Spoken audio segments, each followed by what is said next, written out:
बिस्मिल्लाहिर्रहमानिर्रहीम। Calculate retirement age करनी है, कौन सी डेट को रिटायर हो रहे हैं और कितने ईयर लेफ्ट्स रह गए हैं। तो ये किस तरह से होगा, एक कंडीशन इसमें स्टार्ट करते हैं। यहाँ पे जैसे बर्थ डेट दी हुई है और 60 ईयर्स के हिसाब से उनकी एज ऑफ रिटायरमेंट होगी, तो कौन सी डेट उनकी रिटायरमेंट की ये देखना है। लेकिन इसमें इस तरह कंडीशन होगी कि सेम डेट, जैसे अब 10 मार्च 1963 की बर्थ डेट है, तो इनके जो 60 ईयर्स होंगे वो 10 मार्च को ही होंगे पूरे। तो 10 मार्च के हिसाब से कैलकुलेट करके आंसर आना चाहिए। और दूसरी कंडीशन रिटायरमेंट की यहाँ पर एंड ऑफ मंथ है, यानी अगर 10 मार्च या 15 मार्च या 20 मार्च या किसी भी मंथ में किसी भी डेट को ज्वाइन करा है, लेकिन उस मंथ की पूरा कंप्लीट करने के बाद इनकी रिटायरमेंट होगी। ठीक है जी, क्योंकि अक्सर अमूमन पूरा कंप्लीट करने के बाद ही होता है। लेकिन मैंने दोनों एग्जांपल इसमें समझा दूंगा। अगर किसी को डेट टू डेट रखना है रिटायरमेंट, या कोई और किसी काम के लिए यूज़ कर रहे हैं, तो वो फार्मूला भी इसमें देख लें। और अगर रिटायरमेंट के लिए चेक कर रहे हैं तो उनका मंथ कंप्लीट होने के बाद जो ईयर बनेगा वो यहाँ पर डेट आनी चाहिए। उसके बाद नेक्स्ट उनके ईयर देखने हैं, और फिर उसके बाद कितने ईयर्स रह गए, कौन से ईयर में यानी रिटायर होंगे, और कितने ईयर्स अभी लेफ्ट हैं उनके, अभी रह गए हैं सर्विस के। तो ये सब इसके अंदर कैलकुलेट करेंगे। तो चलिए शुरू करते हैं। माइक्रोसॉफ्ट एक्सेल यहाँ पर ओपन हुआ है, इस डाटा के ऊपर अप्लाई करना है हमें।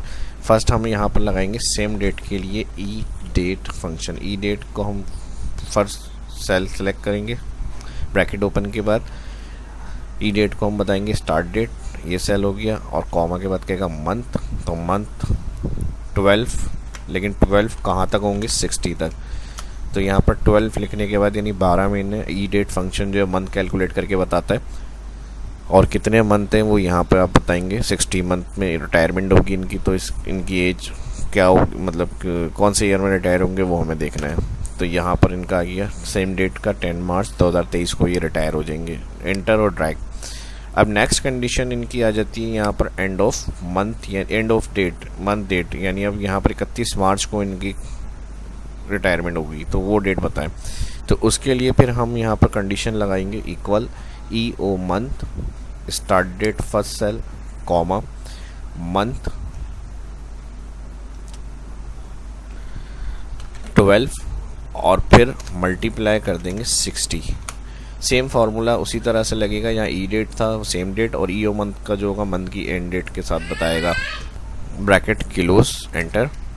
ठीक है जी, अब देखें यहाँ पर सेम ईयर आ रहा है, मंथ सेम आ रहा है, डेट एंड हो गई मंथ की। ठीक है जी, 31 मार्च 2023। इंटर और सेल के एंड पर आएंगे, नीचे ड्रैग कर देंगे।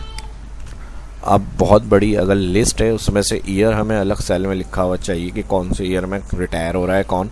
तो यहाँ से हम ईयर फंक्शन यूज़ कर सकते हैं, formula equal year bracket open, और जिसमें एंड ऑफ मंथ आ रहा है उस सेल का फर्स्ट क्लिक और ब्रैकेट क्लोज।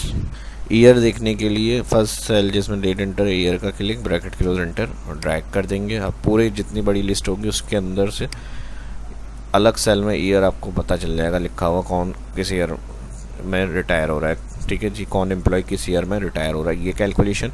और अब कितने लेफ्ट्स रह गए, यानी करंट टुडे के हिसाब से कितने ईयर लेफ्ट्स रह गए किस एम्प्लॉय के, ये कैलकुलेट करना है। इसके लिए अब फार्मूला लगाएंगे। अब इसके लिए हम लगाएंगे equal year fraction current system dates को देखना है, तो ब्रैकेट ओपन ईयर फ्रैक्शन के बाद टुडे स्टार्ट डेट, कॉमा, और एंड डेट जो है वो एंड ऑफ मंथ सेल का जो फार्मूला हमने लगाया था, इसके पास मेरे पास इसका सेल एड्रेस आ रहा है ई कॉलम और 7 रो, ये सिलेक्ट करेंगे और ब्रैकेट कर देंगे क्लोज, इंटर। तो अब 1.5 साल इनका अभी बाकी है तकरीबन। लेकिन इसमें एक प्रॉब्लम क्या आएगी, अब जैसे ये लेफ़्ट हो चुके हैं 2019, तो इसके अंदर 2019 के हिसाब से अगर हम ड्रैग करेंगे तो ये इसका आंसर भी टू नॉर्मल लिखा हुआ दिखाएगा। हमें जो पीरियड गुजर चुका है यानी रिटायर हो चुके हैं उनका चाहिए माइनस में आंसर, और जिनके रिमेनिंग्स हैं तो इसी तरह लिखा हुआ है, जैसे 23.4, 1.5, इस तरह के इतने ईयर इनके बाकी हैं अभी रिटायरमेंट के। तो जो गुजर चुके हैं उनका, जो रिटायर हो चुके हैं उनका माइनस में चाहिए। तो इसी फार्मूले में थोड़ा सा और मज़ीद काम करना है। ये लिखने के बाद इतना फार्मूला ब्रैकेट क्लोज जहाँ किया है, इसके बाद मल्टीप्लाई का साइन, और उसमें आप टाइप करेंगे साइन फंक्शन, और साइन फंक्शन को यहाँ देख लेते हैं। इसका सेंटेंस क्या है, return the sign of number 1 of the number is positive and 0 if the number is 0 और -1 if the number is negative. तो साइन फंक्शन इसलिए यूज़ होता है। अब इसको हम यूज़ किस तरह से करेंगे इसके साथ, ये फार्मूला इतना मैंने बता दिया था, अब आगे एक्सप्लेन कर देता हूँ। मल्टीप्लाई साइन ब्रैकेट ओपन और यही फर्स्ट सेल, अच्छा यहाँ एडिट जो हो रहा है वो ये फर्स्ट सेल नहीं हो रहा अभी, एक मिनट में इसको यहाँ से जो भी चेंजेस करते हैं फर्स्ट में करते हैं, मेरा सेकंड सेल एडिट हुआ हुआ है। एंटर, फर्स्ट सेल क्लिक और फिर फार्मूला बार में जाएंगे, click multiply sign, sign function bracket open के बाद सिलेक्ट फर्स्ट सेल करेंगे एंड ऑफ मंथ वाला और माइनस कर देंगे इसको today, bracket open bracket close, today function current system date के लिए, यहाँ पर फिर साइन फंक्शन क्लोज। बस ये काम इतना करना है। अब ये वाला जो मसला आ रहा था यहाँ पर ये भी सॉल्व हो जाएगा। एंटर कर दें, एंटर के बाद इसको ट्रैक करेंगे और अब यहाँ पर देखें आंसर आपका माइनस में आ जाएगा जो ईयर गुजर चुके हैं। ठीक है जी, हो गया ये मसला भी सॉल्व। तो अब क्या मसला है, बहुत बड़ा मसला ये है कि आप लोग लाइक नहीं करते हैं, तो इसका मसला भी कैसे सॉल्व होगा ये आप लाइक करके देखें, शायद फिर सॉल्व हो जाए। तो मिलते हैं नेक्स्ट वीडियो में। जो फर्स्ट जो देख रहे हैं चैनल को सब्सक्राइब करें, दोस्तों के साथ भी सोशल मीडिया पे इस वीडियो को लाजमी शेयर करें, अपना ख्याल रखें, दुआओं में याद रखें। शाम इसलिए हमको इजाज़त दीजिए, मिलते हैं नेक्स्ट वीडियो के अंदर। अल्लाह हाफिज़।